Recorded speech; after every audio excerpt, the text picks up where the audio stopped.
Hello everyone, welcome to geopolitics. आज हम इस वीडियो में बात करेंगे कि ओपेक क्या है, ओपेक प्लस क्या है और ओपेक का फॉर्मेशन क्यों किया गया था। आज के दिन में मल्टीपोलैरिटी की वजह से बहुत सारे कंट्रीज जो हैं वो ग्रुपिंग कर रहे हैं और ऐसे में इंडिया का जो इंडिपेंडेंट एक फॉरेन पॉलिसी है उसके कारण कैसे इंडिया ऑयल को सस्ते में खरीद लेता है। So let's dive deeper to know all the details. तो द फर्स्ट क्वेश्चन इज कि what is OPEC and OPEC plus. तो जितने सारे ओपेक के मेंबर कंट्रीज हैं उन्हें बोलते हैं हम लोग ओपेक।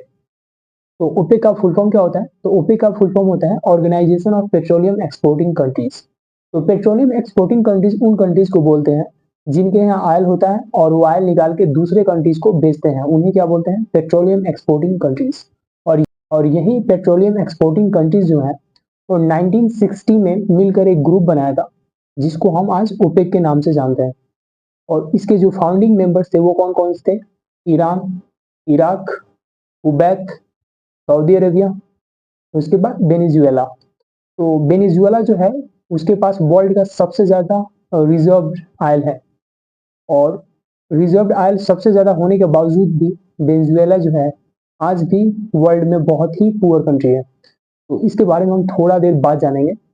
तो करेंटली में जो ओपेक है उसके मेंबर 13 है। ये आप देख सकते हो, Nigeria, Angola, Qatar, Iran, Ecuador, Venezuela, UAE, Iraq, Libya, Kuwait, Algeria and Saudi Arabia. तो ये अभी करंट में इसके मेंबर है। ऐसा नहीं है कि ये मेंबर कांस्टेंट है, मेंबरशिप लोग गिव अप भी करते हैं और नए कंट्रीज जो है मेंबरशिप को लेते भी हैं।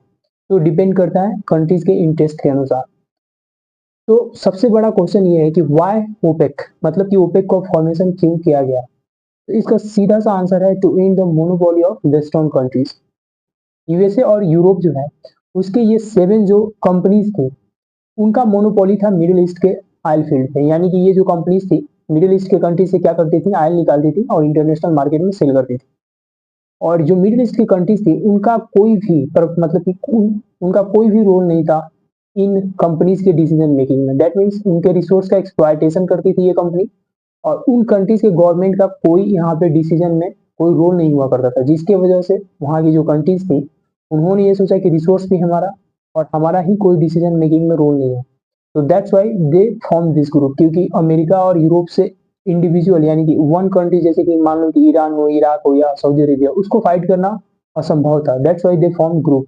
तो 1960 में इन्होंने ग्रुप बनाया और जैसे ही ये ग्रुप बना यानी कि ओपेक का जब निर्माण किया गया तो उसके बाद क्या किया, जितने सारे कंट्रीज थे मिडिल ईस्ट के धीरे धीरे क्या किए कि अपने जो ऑयल फील्ड्स थे, जो भी ऑयल के फील्ड में उनके जितने सारे कंपनीज थे वो धीरे धीरे क्या किया, उन्होंने उसको नेशनलाइज करना शुरू कर दिया। तो आज के दिन में अगर आप देखोगे सऊदी अरेबिया हो गया, यूएई हो गया, तो इनके यहाँ जो ऑयल की कंपनीज है वो बेसिकली जो है वो गवर्नमेंट द्वारा रन की जाती है, जैसे अरामको हो गया। तो that's why they created OPEC. और ओपेक का एक और इंटरेस्टिंग बात ये है कि क्या होता है कि जब भी, अगर आपको याद हो, तो कोविड 19 में क्या हुआ था कि जो ऑयल का प्राइस है वो क्रैश हो गया था। दैट मीन्स ऑयल का प्राइस बहुत कम हो गया था, जिसकी वजह से ओपेक ने डिसीजन लिया कि ऑयल का जो प्रोडक्शन है पर डे का उसको वो लोग कट डाउन कर देंगे। और जैसे ही उन्होंने कट डाउन किया था ऑयल का प्रोडक्शन तो उसका फिर से जो प्राइस था इंटरनेशनल मार्केट में वो बढ़ गया था। और ये लोग ऐसे ही करते हैं कि जैसे कि जब देखते हैं कि ज्यादा सप्लाई है ऑयल का इन द इंटरनेशनल मार्केट तो वो लोग क्या करते हैं, प्रोडक्शन को कम कर देते हैं। और जब प्रोडक्शन ज्यादा हो जाता है तो क्या होता है, ऑयल का प्राइस कम हो जाता है। या जब ऑयल का प्रोडक्शन कम हो जाता है तो जो ऑयल का प्राइस है वो हाई हो जाता है। ऐसे ये काम करते हैं। तो सबसे बड़ा सवाल है कि इनके ऊपर चेक कौन करता है? तो इनके ऊपर कोई चेक नहीं करता है। बेसिकली ये लोग डिसाइड नहीं करते हैं। वो जो कंपनीज है जो ऑयल निकालती है उनके जो लीडर्स हैं, वो जो बिजनेसमैन है, वही बेसिकली डिसाइड करते हैं कि कितना निकालना है और कितना बेचना है। और एक इंटरेस्टिंग बात है कि ये जितने सारे डिसीजन ओपेक लेता है वो ओपेक के मेंबर पे बाइंडिंग नहीं है। ओपेक का मेंबर का मन है मानेगा या नहीं मानेगा। जैसे कि मान लीजिए कि अगर वो इराक को बोले कि तुम्हें 400 बैरल पर डे प्रोड्यूस करना है, तो हो सकता है कि वो 250 बैरल पर डे प्रोड्यूस करे या 500 बैरल पर डे प्रोड्यूस करे। यह एक एग्जाम्पल है। तो बेसिकली ये जो भी डिसीजन लेंगे वो बाइंडिंग नहीं होगा। बट जब भी ये लोग डिसीजन लेते हैं, अगर वहाँ का जो भी मेंबर है उसको ओबे करता है, तो इसका जो इम्पैक्ट होता है इंटरनेशनल मार्केट को देखने को मिलता है। जैसे कि हाल ही में इसका सबसे बड़ा एग्जांपल आप ले सकते हैं यूक्रेन और रशिया का वॉर। यूक्रेन और रशिया के वॉर के कारण क्या हुआ कि जो रशिया का गैस और ऑयल है वो यूरोप में पहुंचना बंद हो गया। एकदम से बंद नहीं हुआ, धीरे धीरे उसको कम कर दिया गया। जिसके वजह से जो भी ऑयल और गैस था वो मिडिल ईस्ट से होके कहाँ जाने लगा, यूरोप में जाने लगा।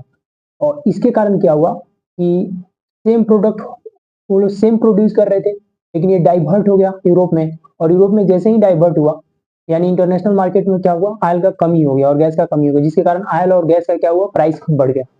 और ये प्राइस बढ़ जाने की वजह से जो अमेरिका है उसने बोला था कि मिडिल ईस्ट की जो कंट्रीज हैं उनको कहीं ना कहीं ऑयल और गैस का जो प्रोडक्शन है, पर डे का जो प्रोडक्शन करते हैं उसको इंक्रीज करना चाहिए। बट ऐसा लगता है कि अब तक जितने सारे मिडिल ईस्ट की कंट्रीज थी वो सुनती थी, खास करके जो सऊदी अरेबिया है उसको बोला जाता था कि वो अमेरिका का फ्रेंडली कंट्री है। बट अब सऊदी अरेबिया भी धीरे धीरे उनके बातों को ओबे नहीं करता है, बिकॉज चाइना इसमें फैक्टर है। जो राइजिंग चाइना है वो अमेरिका के हेजेमनी के लिए थ्रेट है। और धीरे धीरे आप देखोगे आने वाले डिकेड में जो मिडिल ईस्ट है वो चाइना के ग्रिप में होगा। और यहाँ पे अमेरिका का जो हेजेमनी है वो कम्प्लीटली खत्म हो चुका है। क्योंकि अगर आप देखो तो बहुत पहले जो था रसिया और सऊदी अरेबिया में प्राइस को लेके वॉर चलता था, लेकिन अब वो दोनों एलाई हैं और वो दोनों मिलके क्या करते हैं कि प्राइस को डिटरमाइन करते हैं। और जब से खास करके जो वेस्टर्न सैंक्शन लगा है रसिया पे, तब से रसिया का जो रसिया है वो मिडिल ईस्ट की तरफ कुछ ज्यादा ही झुका हुआ है। तो व्हाट इज ओपेक प्लस? तो ओपेक प्लस आज के दिन में बहुत ही रेलिवेंट हो गया। ओपेक प्लस का क्रिएशन कब किया गया था? 2016 में। ओपेक प्लस का मतलब सीधा सा होता है कि जो भी ऑयल प्रोड्यूसिंग कंट्रीज हैं, जो भी ऑयल प्रोड्यूस करती हैं कंट्री और इंटरनेशनल मार्केट में बेचती हैं, वो अगर ओपेक का मेंबर नहीं है और ओपेक के साथ रहना चाहे, जो भी नॉन ओपेक कंट्रीज हैं ओपेक के साथ जब अलाई करती हैं तो उन्हें क्या बोला जाता है? ओपेक प्लस कंट्रीज बोला जाता है।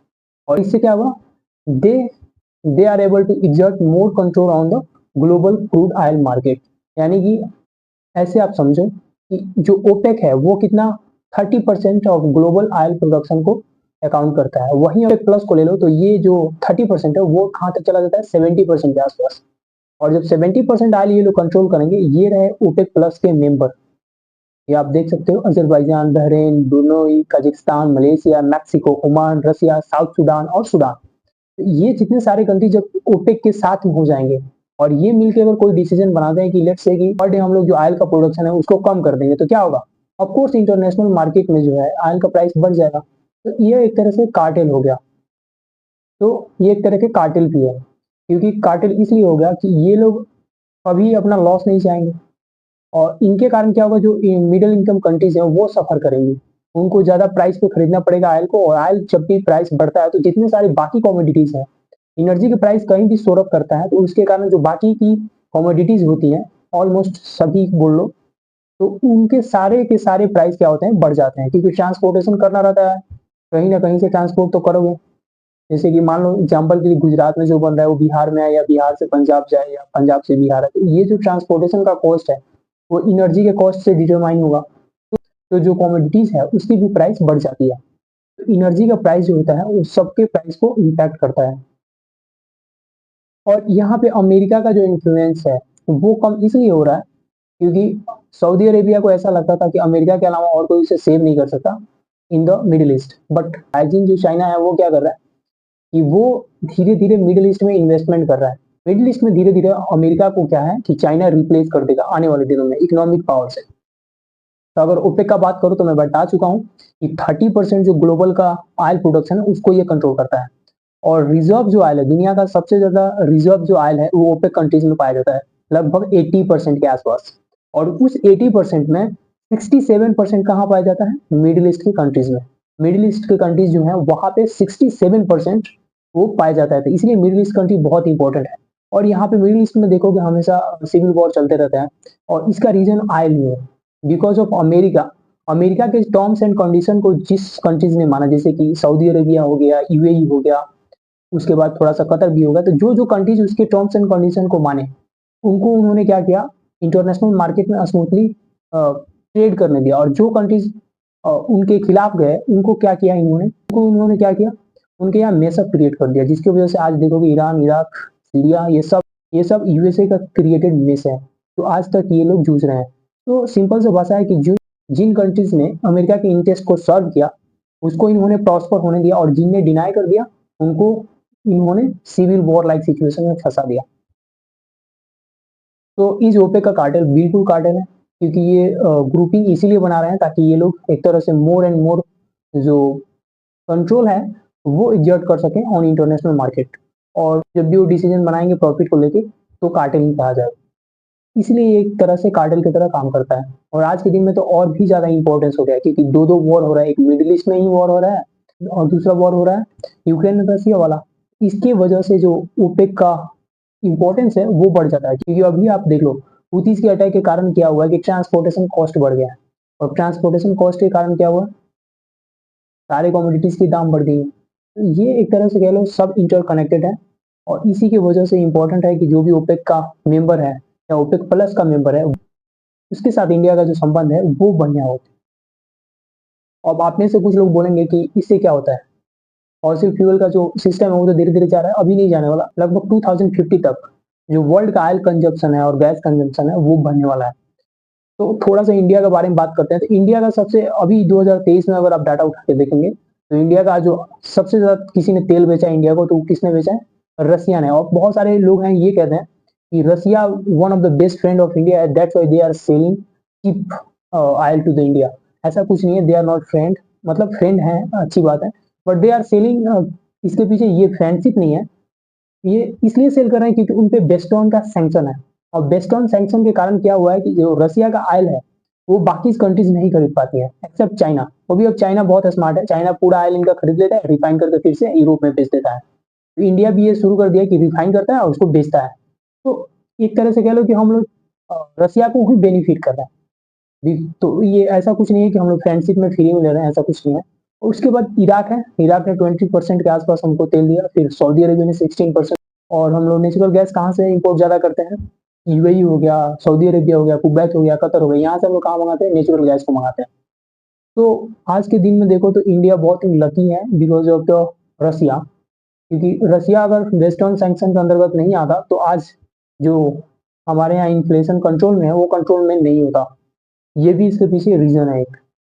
तो द लास्ट क्वेश्चन कि क्या हो कि अगर दुनिया जो है यानी जो डेवलपिंग कंट्रीज है, खास करके जो डेवलपिंग कंट्रीज है उनका जो नीड है 2050 यानी कि 2030 से 2050 के बीच में बढ़ने वाला है, तो वो ऑयल का कंजम्पशन ज्यादा करेंगे क्योंकि वो भी एक तरह से डेवलप कंट्री बनना चाहते हैं। तो दे नीड मोर एनर्जी और उनको रिन्यूएबल एनर्जी पे शिफ्ट नहीं कर सकते क्योंकि उसका कॉस्ट बहुत ह्यूज है। तो उसके चैलेंजेस हैं, पहला तो कॉस्ट बहुत ज्यादा है, दूसरा है इंटरमिटेंसी, दैट मीन मान लो आप सोलर पैनल लगा रहे हो या आप विंड एनर्जी चाहते हो, ये जो है ना ये डिपेंड्स ऑन वेदर। अगर मान लो हवा ही नहीं चला उस दिन तो विंड एनर्जी नहीं मिलेगी। सोलर यानी कि मान लो कि बादल रहे तब भी तुम्हें नहीं मिलेगा सोलर एनर्जी। ये जो डिपेंड्स ऑन वेदर है, जिस दिन वेदर ठीक नहीं रहा उस दिन आपको एनर्जी नहीं मिलेगी, तो ये भी एक चैलेंजेस है। थर्ड पे है इंफ्रास्ट्रक्चर।